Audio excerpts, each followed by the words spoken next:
Kinumpirma ng San Fernando City Veterinary Office na nakapagtala sila ng suspected rabid dog sa lungsod. Ayon sa City Vet, ang nasabing aso ay alaga ng isang residente sa barangay Bangkusay. Mismo ang pet owner na rin umano ang nagpatulong sa otoridad. Aggressive, tapos agkagat-kagat nga even the owner, hanang nga malasin. Kabutang da pa yun, nag-owner. So, tumawag da. Parang owner mismo na ang maka-observe ng sudden change ng behavior ng pet nila.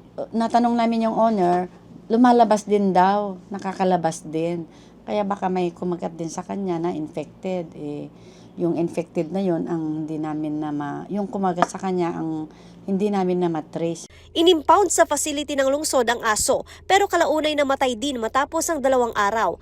Ayon pa sa City Vet, hindi na naipalab test ang aso dahil tumanggi na rin ang may-ari.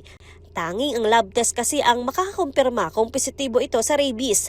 Dagdag pa ng City Vet, 0 case ang lungsod sa kaso ng positive animal rabies ngayong taon. Nag-iisang suspected case ito ngayong taon.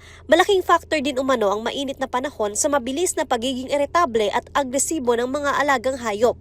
Kaya payo nila sa mga pet owner na sana'y itali o panatilihin sa kanilang kulungan ang mga aso para hindi pagalagala sa kalsada para maiwasan na rin na makakagat lalo na ngayong bakasyon ng mga learner. Kaya ina-alert namin lahat yung mga pet owners na dapat yung mga pets nila ay magpabaksin sila kasi una-una magpabaksin. And then, kailangan naman na ng good housing, talagang naka-housing o nakatali o kung ano man, enclose man yung ano nila within their area para to avoid na yung gagala-gala.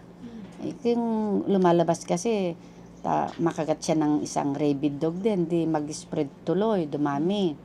Mas magiging kampante rin umano ang mga magulang na ligtas ang kanilang mga anak sa labas kung nakatali o nakakulong ang mga aso. No nga makagat man ta kasi mo dagito yung ubing nga makagat tapos no danto no kasi man ko no pangkamay bakti pagpakwada ko tanda ka mga ikan daduma. Lalalo ko tanga may nandiye kan jaso da. Kat kabutang mo no marabis ka. Tano ko ama mga makakagat. Nagkaroon ng pariwara ti aso ket di maammo. Tinaado ti aso. Batim to ammo no anyan to nakakagat ti anak mo. May regular na anti-rabies vaccination ng City Vet.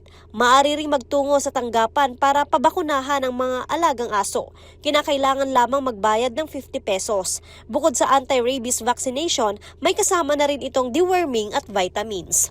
Joanne Ponsoy, Balitang Solid North.